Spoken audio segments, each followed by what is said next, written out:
Jenny. Wem geht es gut heute Morgen? Wer fühlt sich wohl da rein? So gut. Ich bin auch so entspannt. Es könnte einmal so ein bisschen schwierig werden vielleicht heute Morgen. Wenn ich nämlich so entspannt bin, dann... Aber ich habe ja mein Uhrli, wo ich drücken kann, damit es nicht zu lang wird. Jetzt habe ich Play gedrückt. Ja, ich bin entspannt und ich bin sehr entspannt, weil ich mich da daheim fühle. So mit euch da unterwegs zu sein. Wir sind da drinnen und es ist daheim und es ist einfach gut. Und daheim, oder? Es gibt so zwei Ansätze, man verhält sich wie daheim, oder? Das heisst immer, fühl dich wie daheim, aber benimm dich nicht so. Das ist so ein bisschen das, oder? Und die heutige Predigt geht genau um das, oder? Um Kirche, wo kann es daheim sein? Wir sind in einer grösseren Serie drin. Kirchenleben heisst die Serie und sie ist so quer geschnitten und Kirchenleben zusammengeschrieben, wo es darum geht, wo wir eine Kultur vorstellen, wo wir sagen, hey, so wollen wir sein als Kirche. So haben wir uns das vorgenommen, oder? Aber das ist dann wie so ein Lehrblock ein bisschen. Und dann gibt es ja eben, wie auf dem Bildchen da, das Schräge, oder? Kirchenleben. Eine Kultur nur erzählen. Das bringt ja nichts, oder? Die Kirche muss gelebt werden. Die Kulturen müssen irgendwie in unser Herz hineinkommen und sie müssen praktisch im Leben eine Anwendung finden. Und das ist dann vielleicht ein bisschen die Herausforderung.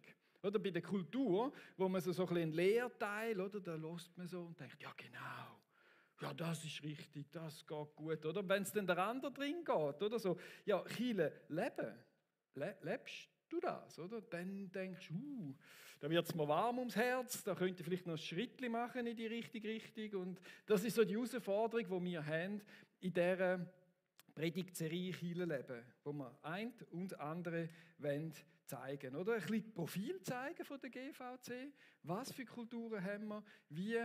Und das andere ist natürlich, wie wollen wir das auch leben, dass Kirche ein Zuhause ist. Das ist so das Thema. Oder Kirchenleben ist die Serie. Das Thema von heute ist Kirche ist es daheim und vom nächsten Sonntag ist Kirche als Familie, wo der Joni dann wird darüber predigen. Und jetzt wollen wir da mal ganz kurz in die Kultur einsteigen, wo wir möchten als Kirche haben. Ich habe vorher schon gefragt, Menschen fühlen sich wohl in einem Zuhause.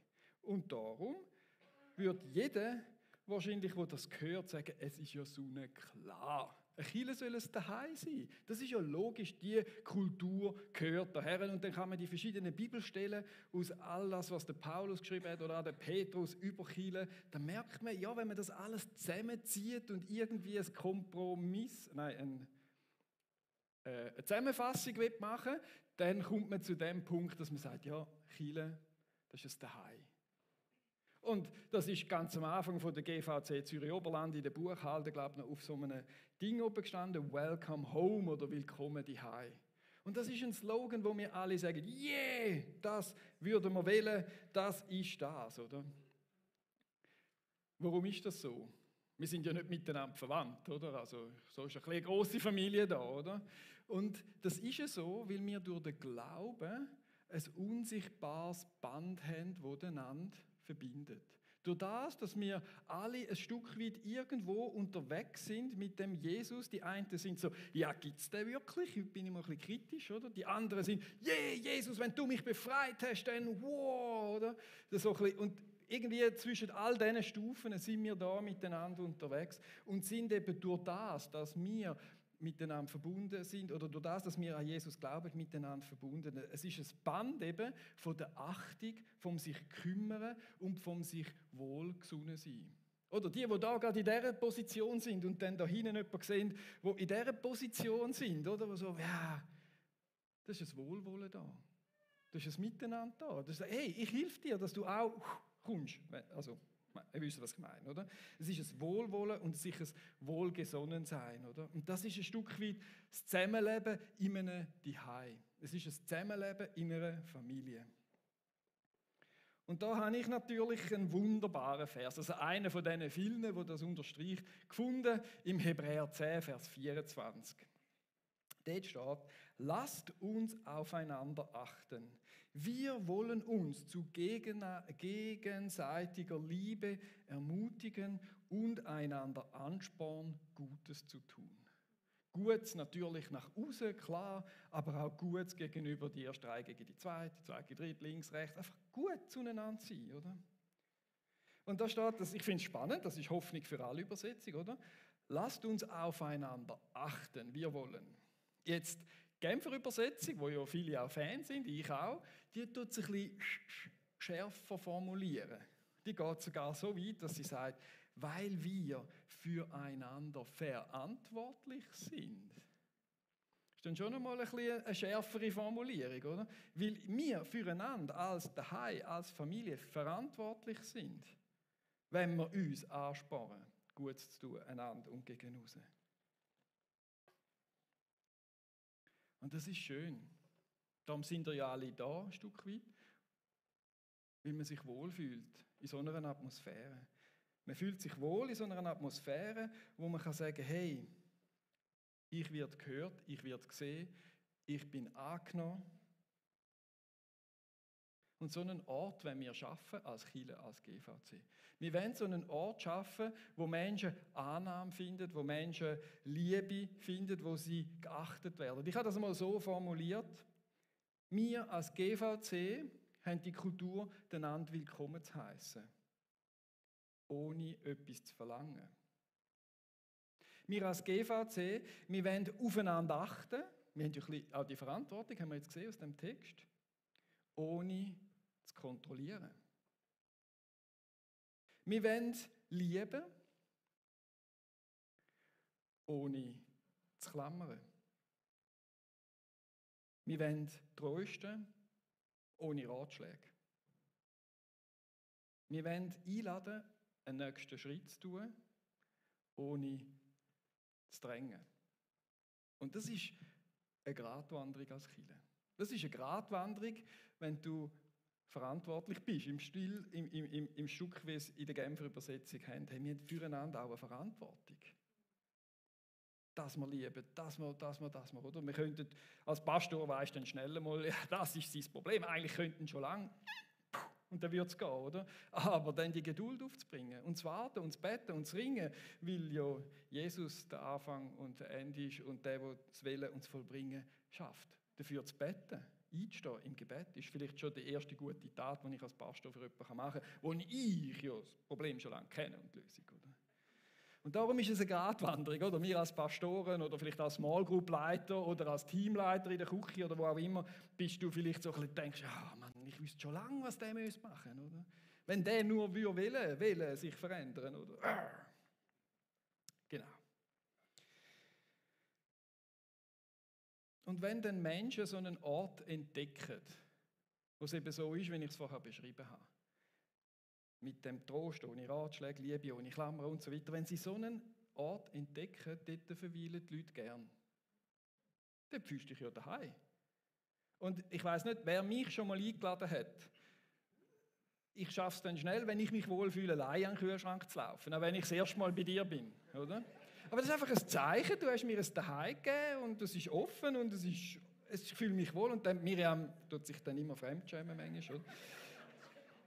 Aber da verweilen die Leute gerne in so einem Daheim und genau das soll, also bitte nicht jetzt alle an den Kühlschrank laufen, der Florin wäre nicht so glücklich, aber versteht ihr, was ich meine? So einen Ort schaffen, wo du dich wohlfühlen kannst. Und Menschen, die so einen Ort finden, die sind gern dort und gehen auch gern dorthin, weil sie sich ja wohlfühlen. Sie sind gern dort und verweilen dort, weil sie sich wohlfühlen und weil wir als GVC so einen Ort schaffen wollen. Weil ihnen Gutes widerfährt an dem Ort.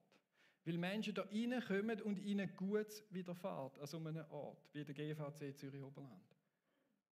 Dann sind sie gern da. Und wenn sie gern da sind und wenn sie gern verweilen, dann kommen sie zur Ruhe und dann öffnen sie vielleicht ihr Herz. Wir wünschen uns das. Weil wenn sie das Herz öffnen und der Jesus dort rein kann oder sein Geist etwas bewirken kann, dann kann plötzlich Heilung entstehen. Dann kann plötzlich das Willen, den Schritt zu tun, kann passieren.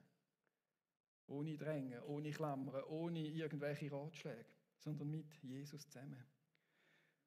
Und dann ist mir das so durch den Kopf, oder? Vom Banker zum Punker.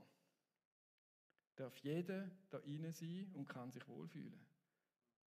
Vom Introvertierten zum Extrovertierten, zu dem, der viel redet, zu dem, der wenig redet. Vom Reichen zum Armen, einfach all die Unterschiede, die es ja gibt in unserer Gesellschaft, können da rein ein Stück weit Ruhe finden, können ankommen, können sich wohlfühlen, weil ihnen Gutes widerfährt.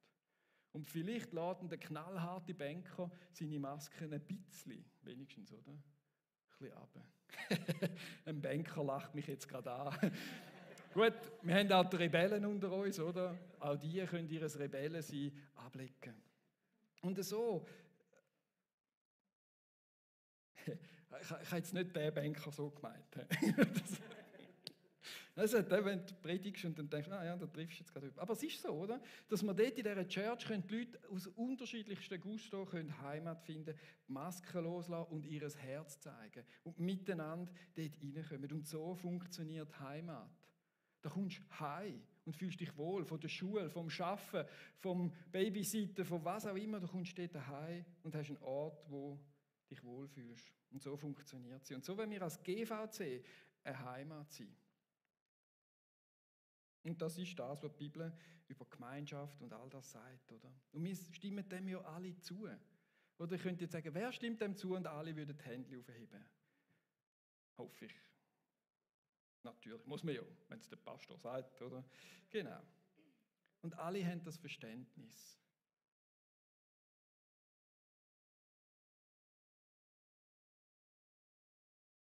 Aber oft sitzen wir da als Zuschauer und sagen, wow, super predigt Elias, das ist eine gute Sache, mach mal! Joni, mach mal! Steffi, go for it! Mach mir es daheim, wo ich mich wohlfühle. Gang und tu. Und ich weiss nicht, wer bei uns mal auf Besuch ist, oder? Wir tun auch über Karten kommunizieren, wo wir beim WC herhängen, oder? Also die hockst dann dort, oder? Und liest die Karte und denkst, oh Gott, das mich etwas an. Und letztens habe ich so eine Karte gefunden von der Miriam und die heißt: Ich habe doch laut und deutlich gedacht, was ich will. Ich habe doch laut und deutlich gedacht, was ich will. Und unten steht klein, Männer sind so begriffsstutzig. Ja, jetzt ist es noch lustig.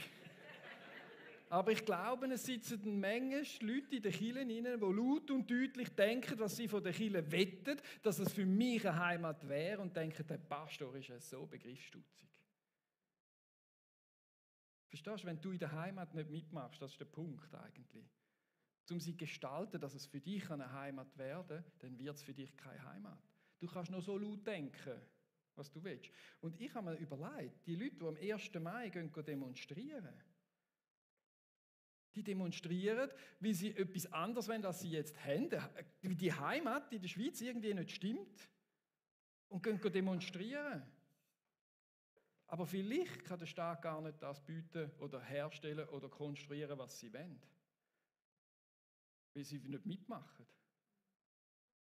Und genau so ist es in der Kirche manchmal auch, dass es Christen gibt, die in den Kirchen sitzen und sagen, das müssen wir doch noch und das sollte doch endlich und wir beten zu wenig in der Kirche oder wir müssten mehr Worship haben und warum das nicht und das nicht und all so Sachen, aber sich selber daraus rausnehmen.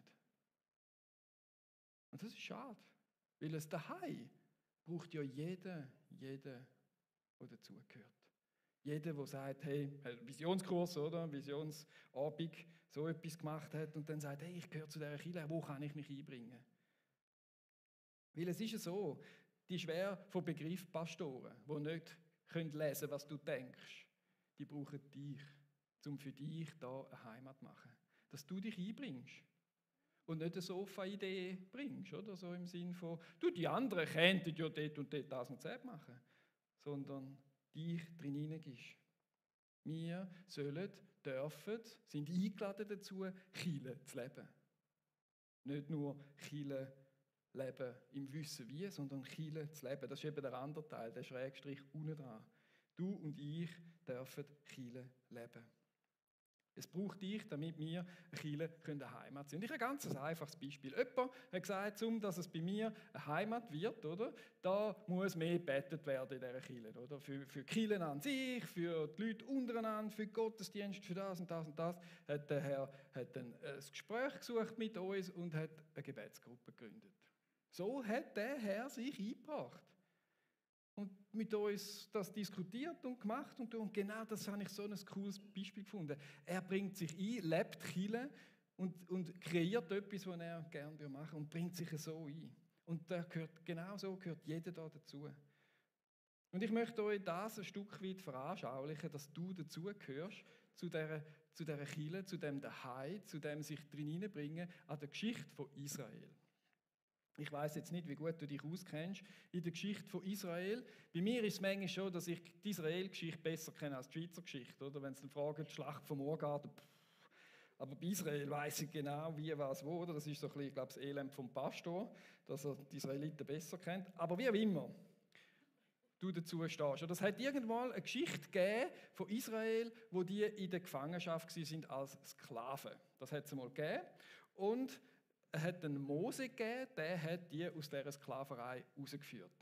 Das ist eine lange Geschichte. Und Gott hat so, Israel ist ja kein spezielles Volk. Eigentlich ist es speziell geworden, erst dort, wo Gott zu ihnen gesagt hat, ich will mit euch. Oder mit dem Stammvater Abraham gesagt hat, ich will mit euch einen Weg gehen. Erst dann sind sie speziell geworden. Und Gott hat sich dann angewöhnt, immer mit dem Leiter von dem Volk zu reden. Oder mit den Propheten auch, aber jetzt in dem Fall mit dem Mose, wo das rausgeleitet hat. So.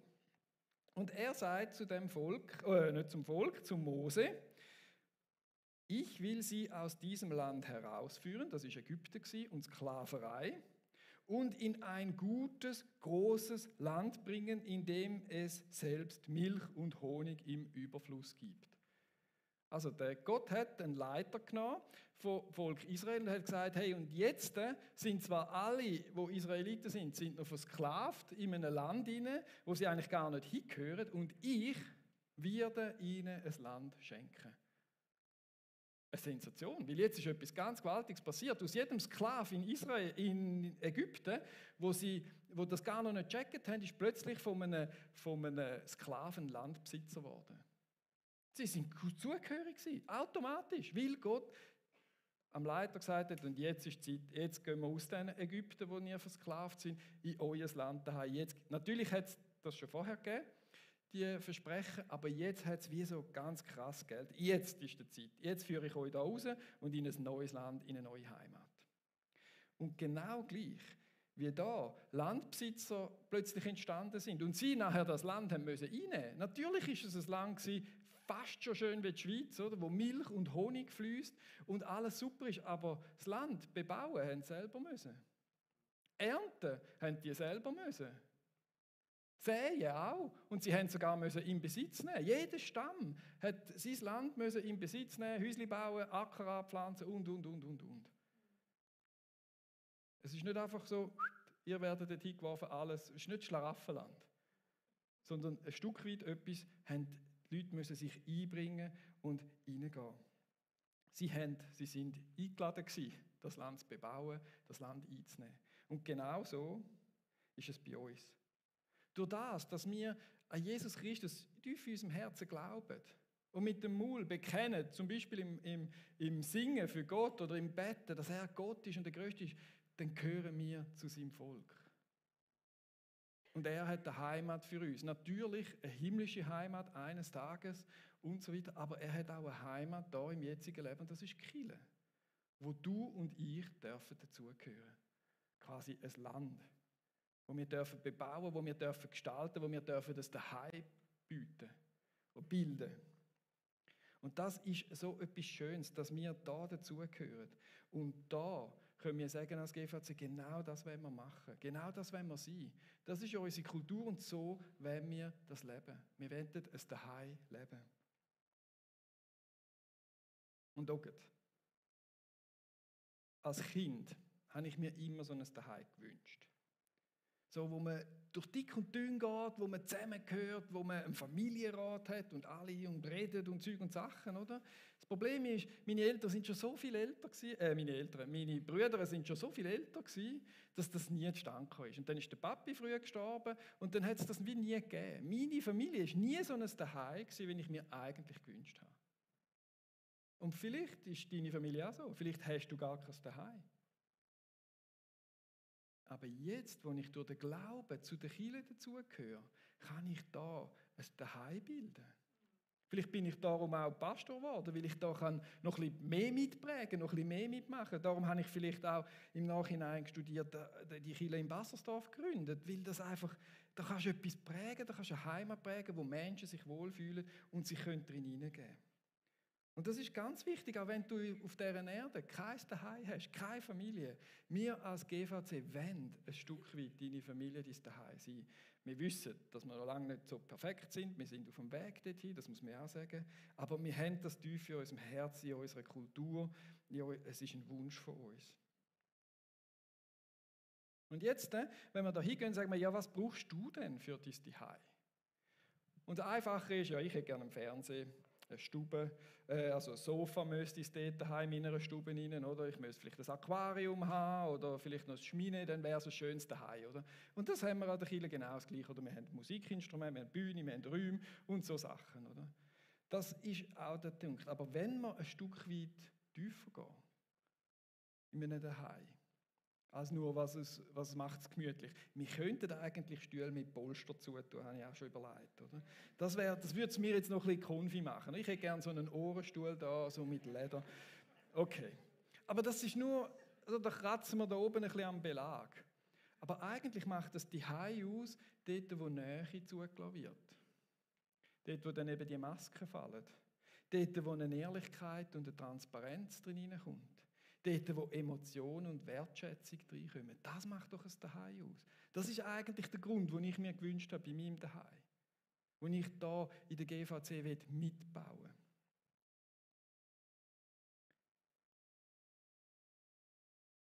Und wir alle möchten doch lieber ein Daheim, wo Nähe ist, wo Liebe ist, wo Annahme ist, wo Transparenz ist, wo Emotionen Platz haben dürfen, als ein gutes Programm. Wir haben als GVC beides. Habe ich mir da überlegt. Sorry, das war jetzt ein bisschen Eigenlob. Tut mir leid, aber ich finde es einfach trotzdem, oder? Und jetzt ist deine Herausforderung, auf der einen Seite dem Programm natürlich mitzumachen, oder, damit es gut ist. Danke Steven für die Musik, für die Moderation, für alle, die kochen und dabei sind und so weiter. Aber das andere, ganz Persönliche für dich, tiefere als das, ist das, dass du Nähe zulässt. Dass du Transparenz zulässt. Ich glaube, dass wir Schweizer, man hat ja geheißen, in der Pandemie haben wir Abstand 2 Meter, oder? Muss man haben. Und dann ist die Pandemie fertig gewesen und wir Schweizer können jetzt endlich wieder auf 5 Meter Abstand zurückgehen, oder? Weil wir einfach wohltemperiert sind, oder? Du musst gar nicht lachen, Steven. England wäre 7 Meter, oder? Nein, gut. Versteht ihr, was ich sagen will? Wir sind wohltemperiert und haben unsere, ja, nicht zu fest, oder? Und ich glaube, dass in einem Gottesdienst, wo wir unsere Emotionen so wirklich super im Griff haben und alles passt und so, etwas verpassen von Gottes Wirken. Wenn dein Herz kribbelt und du denkst, jetzt könnte ich doch ans Kreuz gehen oder ich könnte ins Gebetsteam gehen oder ich müsste irgendjemanden suchen, der sagt, hey, bet für mich oder in Tränen. Ich meine, ihr wisst noch, wo ich gekühlt habe. Nur schon in der Moderation habe ich da den halbboden Teppich nass gemacht und so, weil ich mich entschieden habe. Ihr dürft meine Emotionen kennenlernen, wenn es so weit ist. Und ich will euch sagen, hey, wir wollen doch das miteinander alle leben. Dass Emotionen, dass Nähe, dass Transparenz kann zulassen, damit man sich wohlfühlt. Und man sagt, hey, ich habe eine Freiheit. Nicht nur eine Freiheit von Jesus, von meiner Schuld und Sünde und all diese Sachen, sondern eine Freiheit, können meine Emotionen da rein zu zeigen. Und dann kommt Jesus dort drin rein. Und er kann Heilung bringen und er kann Gebetserhörung bringen und er kann ein Miteinander bringen. Und das ist so ein herausfordernder Schritt für uns Schweizer auch, ein Stück weit. Wir können sagen, ich lade das zu. Aber das ist die Einladung. Das ist die Einladung, die ich an euch aussprechen heute Morgen. Dass wir sagen können, jawohl, komm an, wir gehen einen Schritt weiter. Und ich, schlauer Fuchs, habe natürlich reingebracht. Nähe, Emotionen, Liebe und Wertschätzung. Vielleicht fangen wir doch mal an mit Wertschätzung.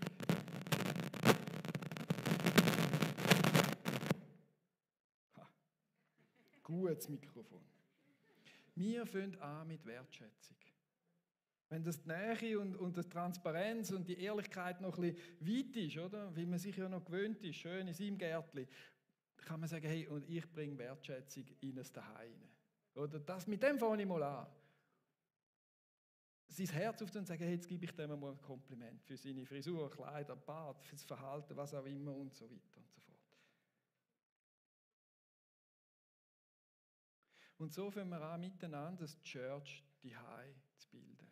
Ein Kirche daheim, wo du dazugehörst, wo du dich einbringen kannst. Auf die eine Seite, sagen wir ganz praktisch, und auf der anderen Seite auch mit deinen Emotionen, mit deinem Leben und das Nähe zulässt. Dass wenn dich jemand fragt im Gottesdienst, hey, wie geht's? Gehen wir doch einen Millimeter tiefer als gut. So, oder? Ja, mal, sehr gut. Stef, ja, genau. Ah, super, danke. Und dir? Das ist immer gut, oder? Man kann Gegenfrage stellen. Ja. Und ich weiss, es ist nachher schwierig, oder? Wenn du einfach so fragst, und gut, und du kommst ein Nein über, dann, aha, jetzt brauche ich 10 Minuten mehr Zeit. Vielleicht ist das Erste von dem auch Zeit mitzubringen, mit in die Kirche. Und nicht gerade am Nachmittag um 2 oder um 1 oder um 12:30 wieder abzumachen. It's up to you. Ich sage nur, es ist herausfordernd, oder? Jetzt herausfordernd, die Kirche zu leben, die Nähe drin hineinzubringen in die verschiedenen Sachen. Natürlich haben wir Small Groups. Und dort ist ja so der geschlossene Rahmen, zum Emotionen üben. Zum dort drin hineingehen und sagen, hey, dort ist eine Gruppe, wo man kann üben, Emotionen zu zeigen und zuzulassen und zu sagen, wie es einem geht. Und das ist so ein bisschen das. Aber hey, wir reden immer noch darüber, wie verhalte ich mich in welchem Anlass, oder? Beim Worship, ja, dort habe ich ein bisschen mehr Emotionen, oder bei der Small Group, im Gottesdienst und so. Aber wäre es nicht eigentlich daran, das ganze Leben mit viel mehr Emotionen zu füllen? Oder die auch zuzulassen? Und die coole Bankermaske, auch wenn du kein Banker bist, einfach die coole Maske abzunehmen und zu sagen, hey, und jetzt, ich lasse die Emotionen zu. Ich lasse zu, wenn es fließt, wenn Gott mein Herz berührt und mir Tränen kommen, wenn Gott sagt, hey, komm ans Kreuz, wenn Gott sagt, mach dieses und das und bete doch für den. Wie oft habe ich in meinem Herz schon gedacht, oh, jetzt könnte ich doch für den oder für die beten und das nicht gemacht. Ich dachte, wenn dann alle schauen, das ist komisch und so. Aber hey, in einem Daheim stehe ich doch von der Stube aus, stelle den Fernseher ab und sage, hey, jetzt beten wir miteinander. Weil ich denke, dass dran ist von Gott. Und so wollen wir als Kirche ein Daheim leben. Weil wir sind eine Family, meine Damen und Herren. Wir sind eine Family. Und in einer Familie kennt man einander. Die Höchst und die Tiefs. Und wir feiern die Höchst und wir trauern über die Tiefs miteinander. Und da gehen wir rein. Und da wird dann der Joni das nächste Mal über das Thema Family drüber zu reden. Und ich sage euch, es ist gut, gibt es eine Kirche. Es ist gut, sind wir miteinander da zusammen, weil dann können wir üben. Wir, du und ich, wir werden die Ewigkeit miteinander verbringen. Das ist schon gut, wenn wir jetzt schon ein bisschen geübt haben, oder? Das Family zusammen sein.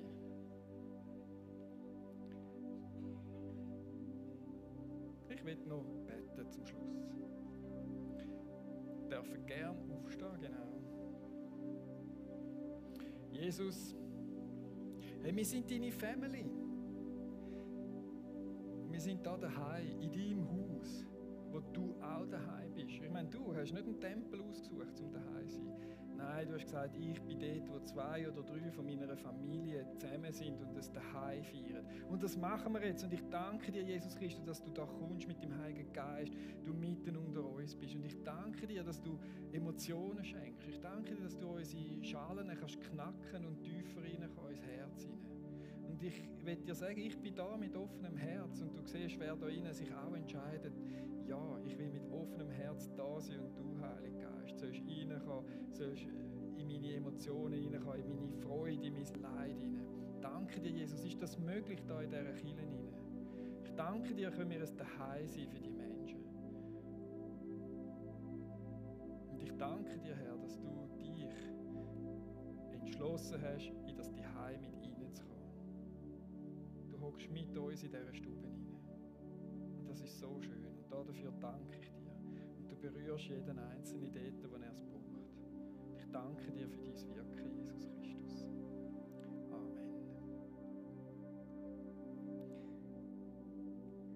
Jetzt gehen wir